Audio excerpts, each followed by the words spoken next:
Sejam bem-vindos mais uma vez ao programa Respostas Católicas. Hoje nós iremos falar sobre a Igreja Católica, o Imperador Constantino e os Papas na Bíblia. Tá? Os protestantes, geralmente, eles costumam dizer que a Igreja Católica foi fundada pelo Imperador Constantino no ano de 313. Nós temos que verificar aí que no ano 313, o imperador Constantino, ele dá apenas liberdade de culto aos cristãos.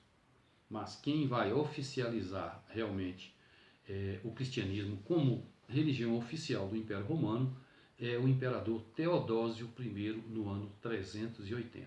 Então aí existe um grande equívoco sobre essa interpretação dos protestantes. Mas nós vamos verificar que a Igreja Católica, ela já começa ali em Mateus 16 e 18, quando Jesus fala para Pedro: Tu és Pedro, e sobre esta pedra eu edificarei a minha igreja.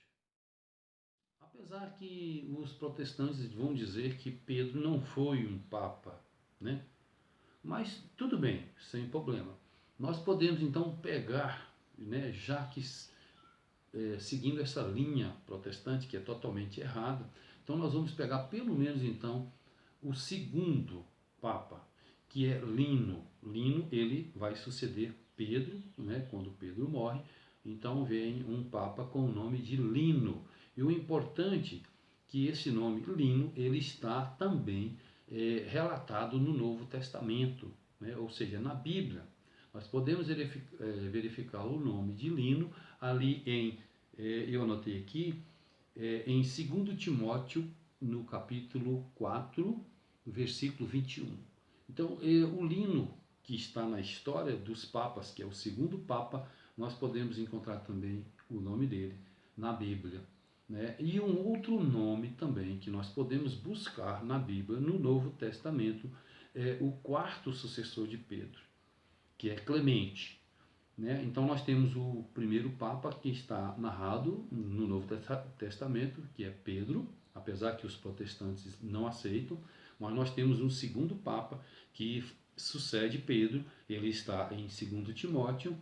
O terceiro, ele está na lista dos papas na história, nós não encontramos o nome dele na Bíblia, mas o quarto Papa, que é Clemente, né, ele também é encontrado o seu nome na Bíblia.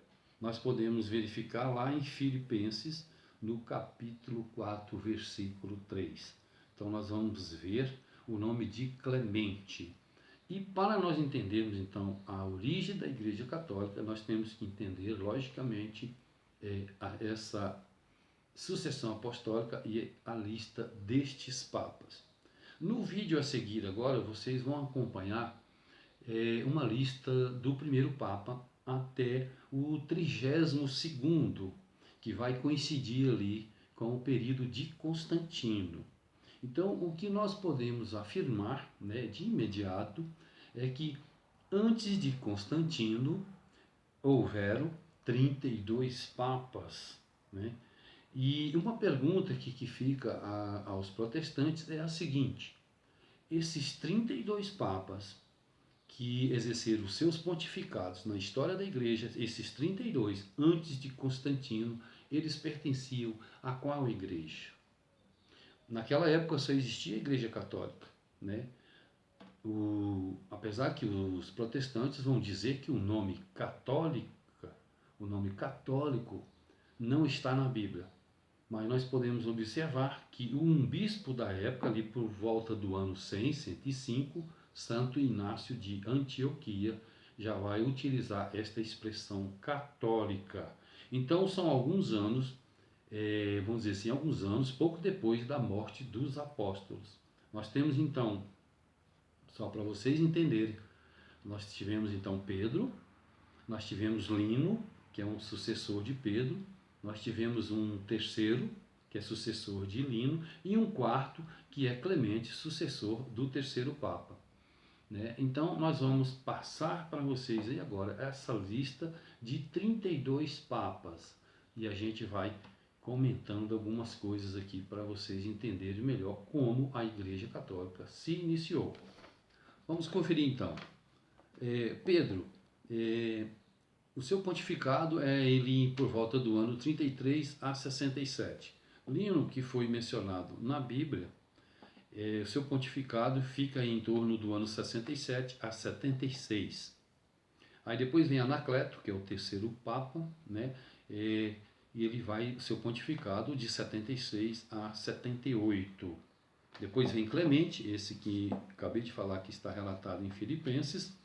Ele vai, então, o seu pontificado vai ser ali por volta do ano 88 a 97. Agora aí, nós teremos que fazer uma ressalva muito importante nesse período. Clemente está sendo citado na Bíblia, no ano ali por volta do seu pontificado ali, que vai em volta do ano 88 a 97. Então, ali nesse período é que João do Apocalipse vai escrever o seu livro, então o livro do Apocalipse. João escreve o livro de Apocalipse em torno ali do ano 95 para 97. Então, para a gente entender bem a história da Igreja Católica, nós podemos ver então que houve aí Pedro, houve Lino, Anacleto, Clemente, né, que é um quarto Papa, e nesse período então o Novo Testamento ainda não estava finalizado, porque João vai terminar o Apocalipse aí nesse período do pontificado de Clemente, tá? Então depois de Clemente vem o quinto, que é Evaristo, né? Evaristo, o seu pontificado vai girar em torno ali do ano 97 a 105. Então, a outra data importante que nós temos que focar aqui, que vocês não podem esquecer. No ano 97 a 105, então, o bispo de Antioquia, não o Papa, tá, pessoal? É um bispo que tinha, na época, ele vai utilizar, então, a palavra católica. Então, a Igreja Católica começa, então, com a sucessão dos apóstolos. A expressão católica vai surgir, então, no ano 105. Está aí uma prova muito concreta dentro da história, já que os protestantes falam que a Igreja Católica foi fundada por Constantino no ano de 313. Então isso é uma falsidade enorme, né? Assim como eu falei, houveram 32 papas antes de Constantino, né? Aí eu vou citar aqui o nome de outros, né? Que tem o sexto, sétimo, oitavo, Alexandre, Sisto, Telósforo, Higino, Pio I, Aniceto, Sotero, né? Tem Eleutério, tem Vítor I, Zeferino, Calisto, Urbano I, Ponciano, Antero, Fabiano, Cornélio, Lúcio I, Estevão, Sisto II, Dionísio, Félix I, Eutiquiano, Caio, Marcelino, Marcelo I, Eusébio. E aí agora que nós vamos parar no período de Constantino. Então aí depois de Eusébio vem então o Papa Melquíades, que o seu pontificado vai se concretizar no ano 311 a 314. E no pontificado de Melquíades, ali por volta do ano 311 a 314, é que Constantino vai dar então liberdade de culto aos cristãos. Porque do ano 313 para trás, voltando aí até na época de Lino, Anacleto, Clemente, a igreja, o Império Romano perseguia os cristãos. Então não havia uma liberdade de culto, né, de expressão, de reunião, de assembleias, né? Então foram quase 300 anos, depois da época dos apóstolos.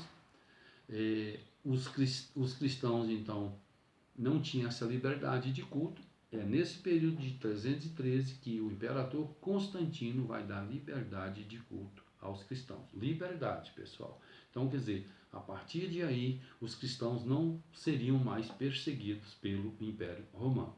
Então, essa data é que eu queria colocar aqui para vocês, né, relatar algumas coisas aí sobre a história dos papas e relatar também que alguns deles são citados na história e também na Bíblia. E mostrar para vocês que esta ideia, né, esse ensinamento que os protestantes sempre vêm tentando colocar para todas as pessoas, que Constantino fundou a Igreja Católica no ano 313, é uma falsidade, é uma farsa muito grande. Infelizmente, nós temos que falar isso, né? Então, a Igreja Católica, eu continuo a afirmar a todos vocês que foi fundada por Cristo sobre Pedro e os apóstolos. E depois da sucessão, depois da morte desses apóstolos, deveriam então haver sucessores. E esses sucessores continuaram na história e nós estamos aí hoje em dia, graças a Deus, com o nosso Papa Francisco, ok? Então era isso que eu queria falar para vocês, né? E gostaria aqui também de lembrar a vocês que para vocês terem um melhor conhecimento, né, sobre essas questões sobre católicos e protestantes, vou falar aqui de 4 livros de nossa autoria que vocês podem muito bem procurar aí pela internet e adquirir estes livros. São muito bons para tirar essas dúvidas em relação a tudo que se fala de catolicismo e protestantismo, ok? Então vamos lá. Esse aqui é o primeiro livro, As Diferenças entre Igreja Católica e Igrejas Evangélicas. Depois vem o segundo livro, 150 Respostas Católicas a 150 Acusações Protestantes. É um livro também muito bom que vocês podem adquirir para relatar todos esses assuntos. Aqui também nós falamos dos papas, inclusive sobre esse assunto que eu acabei de falar aqui agora. Temos esse livro aqui também, Cultos Protestantes, Lavagem Cerebral e Hipnose. Tá?